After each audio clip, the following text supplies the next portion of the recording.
En un video anterior del canal se mencionaba que la vida media de las empresas ha disminuido constantemente desde las últimas décadas. Esto quiere decir que en la actualidad las compañías tienen un ciclo de vida menor, el cual no suele superar los 20 años.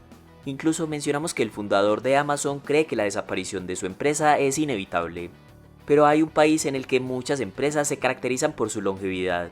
Se calcula que en Japón existen 33.000 empresas con al menos 100 años de antigüedad. En un estudio de 2006 se analizaron 3.505 empresas longevas del mundo con más de 200 años, y Japón era el país con más proporción de estas empresas, un 32.7% del total, o sea 1.146 empresas con más de 200 años de fundación.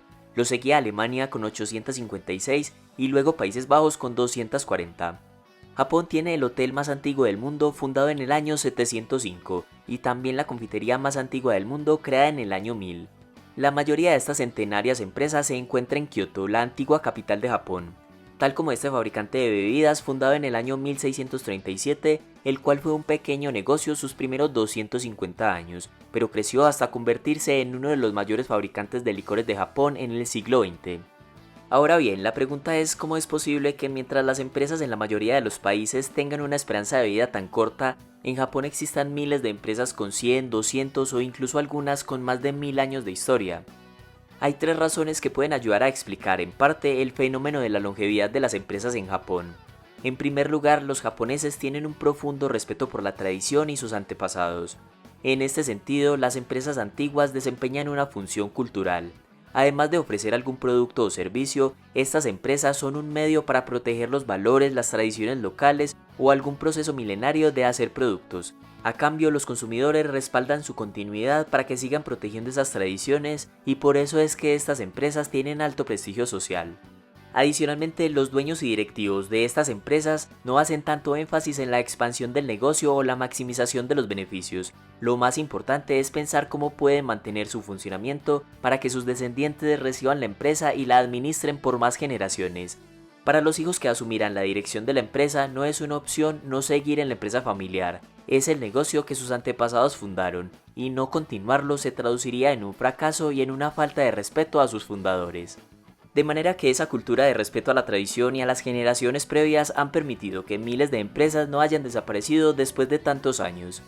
En segundo lugar, otra razón que explica la longevidad de las empresas en Japón es que son administradas con frugalidad y no toman riesgos que atenten en contra de la continuidad de la empresa. En otras palabras, como el objetivo del negocio es que dure mucho tiempo, una de las formas de lograr esto es vivir un estilo de vida modesto, sin lujos o deudas innecesarias. Esta cultura de la frugalidad, del ahorro y del compromiso con la empresa viene de cientos de años atrás, precisamente desde el periodo del gobierno Tokugawa establecido de 1603 a 1868. Durante esa época el gobierno estableció un orden social claramente dividido. Estaba la clase dirigente y militar, el samurái, el agricultor, el artesano y el comerciante. Según esta estructura jerárquica, los comerciantes se encontraban en la base porque se consideraba que no desempeñaban un papel significativo. No producían ningún bien, por lo que se pensaba que sus actividades no tenían importancia en la sociedad japonesa. De hecho, existía una noción popularizada de despreciar a los comerciantes. A medida que aumentaba la discriminación hacia la clase mercantil, el gobierno establecía elevados impuestos sobre las actividades financieras y comerciales realizadas por esta clase social. Pero a pesar de ser discriminados, los mercaderes seguían prosperando. Por eso el gobierno los veía como una amenaza para el estatus de los guerreros samurái. Incluso se promulgaban estrictas normas que especificaban los lujos que podían permitirse los comerciantes, pues mostrar su riqueza iba en contra de los valores confucianos como la frugalidad y la modestia. Pero además el objetivo de estas normas era evitar dañar la moral de los samurái y que no se sintieran menos que los comerciantes, pues a ellos no les iba tan bien financieramente. Como consecuencia se dice que los comerciantes redactaron códigos para proteger su patrimonio y su negocio familiar. Estos códigos pretendían enseñar a sus descendientes y empleados que debían ser frugales porque el gobierno así lo exigía. Los samurái, que eran los únicos que podían tener armas, podían incluso disciplinar o castigar a los comerciantes que consideraran subordinados. De forma que los comerciantes se vieron motivados a ser modestos, frugales y precavidos con sus negocios y su estilo de vida.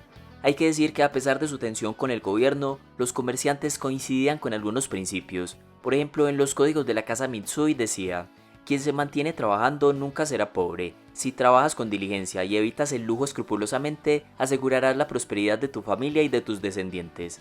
Entonces estos códigos y principios de frugalidad, ahorro y trabajo duro se han transmitido por generaciones y también explican cómo logran sobrevivir durante tantos años las empresas japonesas.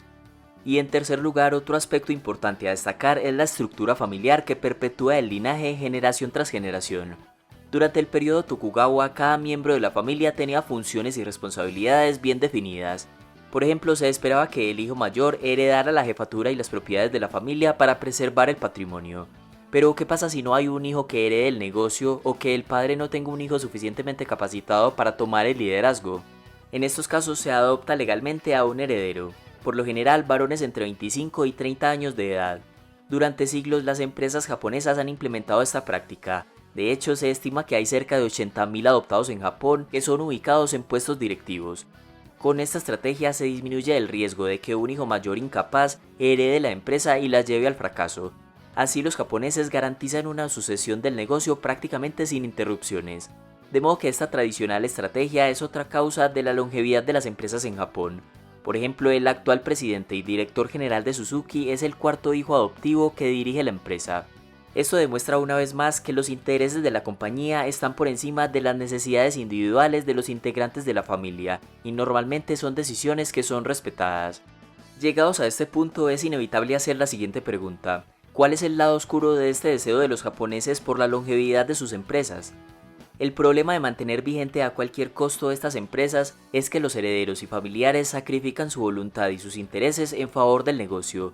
No todos asumen su rol en la empresa familiar porque les guste, sino porque su principal deber es que la empresa perdure, pues fue el legado de sus antepasados y la meta es que sus descendientes busquen ese mismo objetivo.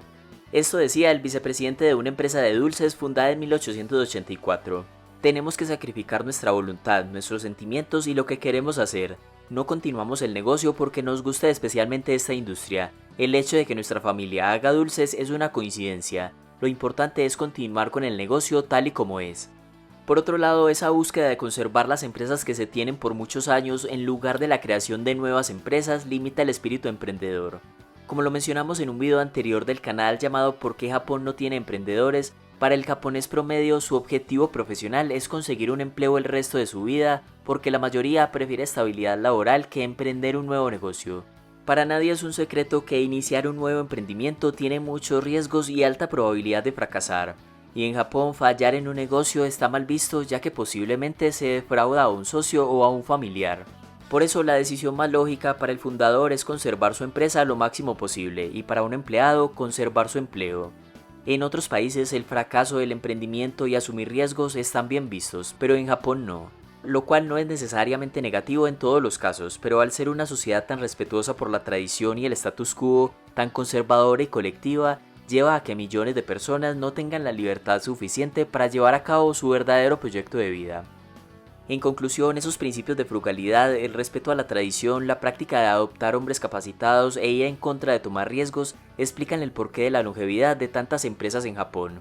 Sin embargo, esa visión colectiva y a largo plazo de poner primero los intereses de las empresas ya establecidas han deteriorado el espíritu emprendedor y el desarrollo personal de los japoneses.